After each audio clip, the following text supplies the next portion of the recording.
Saviez-vous que j'ai déjà été le genre de fille qui se valorisait en faisant 1 million de choses en même temps, en étant continuellement occupée et en cumulant les heures supplémentaires? La vérité, c'est que, après m'être complètement épuisée, j'ai finalement compris que la vie n'était pas une liste de tâches à cocher.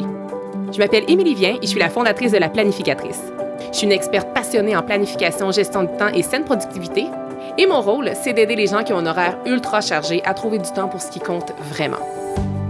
168, c'est le nombre d'heures exact qu'on a dans une semaine. Et mon but à travers ce podcast, c'est de vous montrer à les optimiser sans vous épuiser. Alors oui, on va parler de planification, d'organisation et d'efficacité, mais on va aussi aborder des thèmes super importants comme la procrastination, le stress et la fameuse charge mentale. Vous allez voir, vous avez pas mal plus de temps que vous le pensez. Laissez-moi juste vous montrer comment y arriver. Bienvenue sur le podcast 168 heures.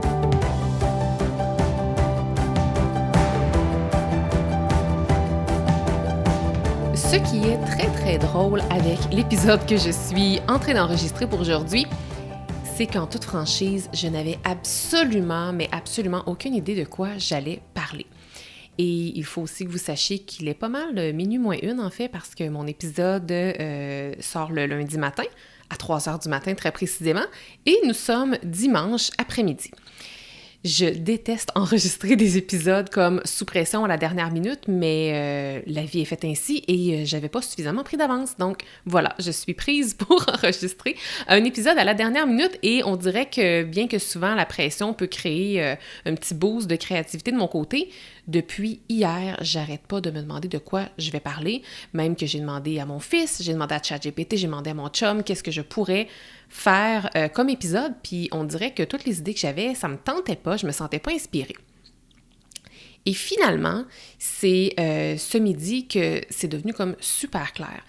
En fait, je pense que je me mettais également, on va dire, la genre de pression, étant donné que c'est dans les premiers épisodes de l'année, on est encore au début de l'année, début janvier. On dirait que je voulais vous proposer un épisode rempli de sens qui allait justement vous permettre, avec du contenu riche et ultra complet, ultra détaillé, de juste faire de cette année-ci votre meilleure année. Et je pense que je m'en allais... En fait, c'est comme si je cherchais complètement à côté de la traque, comme on dit. C'est comme si je m'éloignais de l'essentiel. Alors, j'ai l'impression que cet épisode-ci va être très, très court parce qu'en fait, je passais à côté de l'essentiel et ce que je m'apprête à vous transmettre aujourd'hui, c'est l'essentiel. Et l'essentiel est très, très simple. Le sujet que je vais aborder avec vous, c'est en fait, j'ai envie de vous aider, j'ai envie de vous inspirer à identifier une grande priorité pour votre année. Et peu importe quand vous écoutez cet épisode-ci, que ce soit au moment de sa sortie, donc en janvier, ou ça peut être n'importe quand, même si c'est plus tard dans l'année, il n'est jamais trop tard pour identifier une priorité à laquelle on va se coller pour le reste de l'année. Il n'est pas ici question d'objectif, il n'est pas ici question de résolution, il n'est pas question il n'est même pas question non plus de vision, ni de planification en fait. Je veux que vous preniez un moment à travers cet épisode-ci ou bien juste après l'avoir écouté pour identifier c'est quoi votre grande priorité de l'année. Parce que si vous identifiez plusieurs priorités, ça va devenir, je ne vais pas dire impossible, tout dépend bien entendu de la quantité de priorités que vous pourriez vous fixer, mais ça peut être facile de les oublier, de les mettre en arrière-plan, mais moi je veux vraiment que ce soit en avant-scène de votre année. Et si vous vous fixez une priorité qui est vraiment, vraiment importante pour vous, qui fait du sens, qui est alignée avec la personne que vous désirez devenir, cette priorité-là va devenir finalement prioritaire. Parce que c'est fou à quel point j'entends dans la vie là, comme « Ah, ça c'est ma priorité, puis ça c'est ma priorité », mais en fait, est-ce que vous savez c'est quoi une priorité? On va repartir à la base ensemble. En fait, une priorité, c'est pas un imprévu, c'est pas une tâche. En fait, une priorité, c'est quelque chose qui est suffisamment important pour vous pour que cette chose-là, cet élément-là, vaille la peine de prendre de la place dans votre horaire, même si votre quotidien est chargé.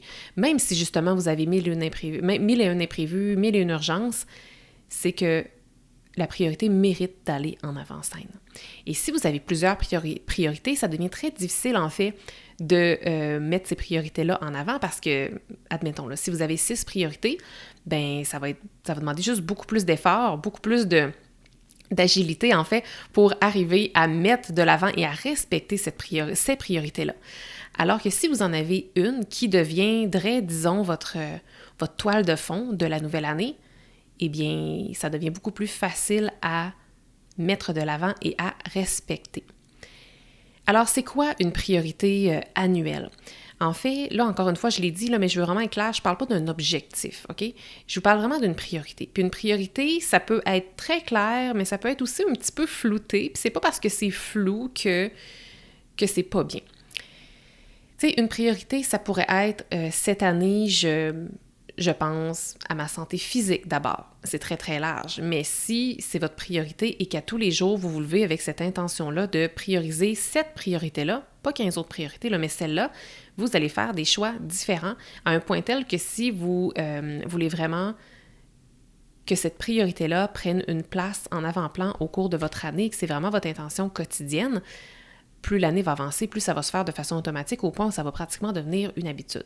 Alors là, c'était juste un exemple, ça pourrait être de prendre soin de sa santé physique, ça pourrait être la priorité de refuser qu'est-ce qui ne s'aligne pas avec vous, que ce soit avec votre personnalité, avec votre horaire, avec vos besoins, avec votre vision, par exemple. Une autre priorité, ça pourrait être de faire de l'espace pour ce qui vous allume vraiment. Puis ça, si ça, c'est votre priorité, bien, il y a plein de choix que vous allez pouvoir prendre autour de ça, plein de décisions autour de ça, comme par exemple dire non aux choses qui ne s'arriment pas avec vous, oser dire oui ou faire plus de place justement à ces choses-là qui vous permettent de vivre de façon plus épanouie ou avec plus de joie. Alors, cette priorité-là peut prendre plusieurs couleurs.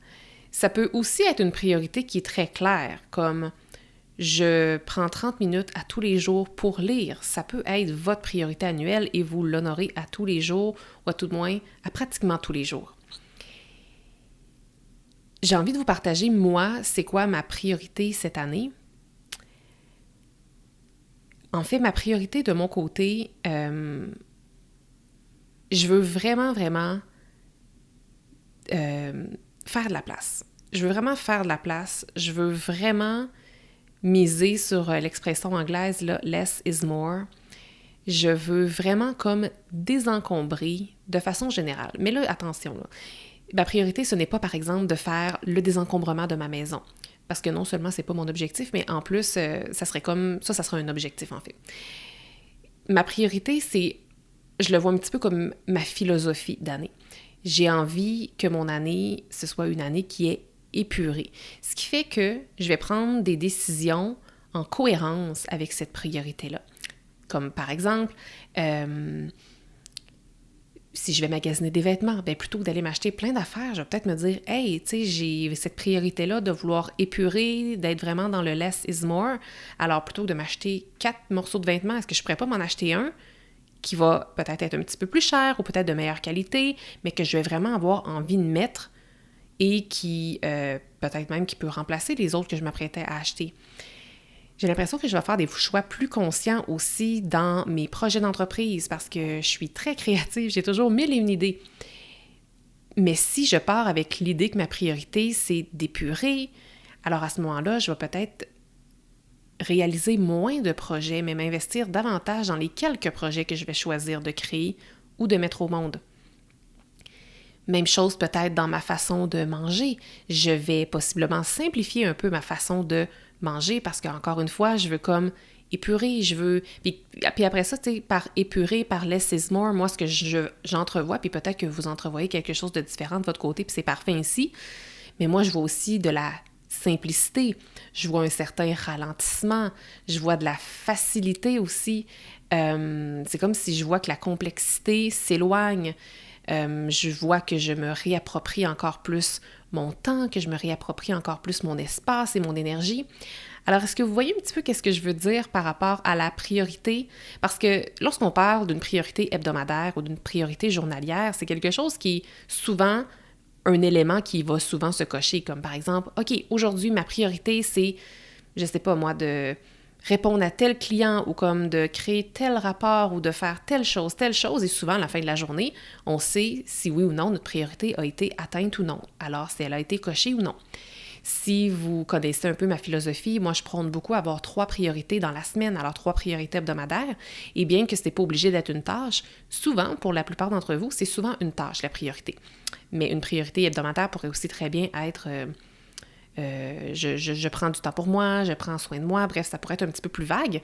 Mais vous voyez, en fait, plus on prend de la hauteur dans notre agenda, dans notre temps, en fait, plus la priorité peut se permettre d'être un petit peu plus floue, un petit peu plus large.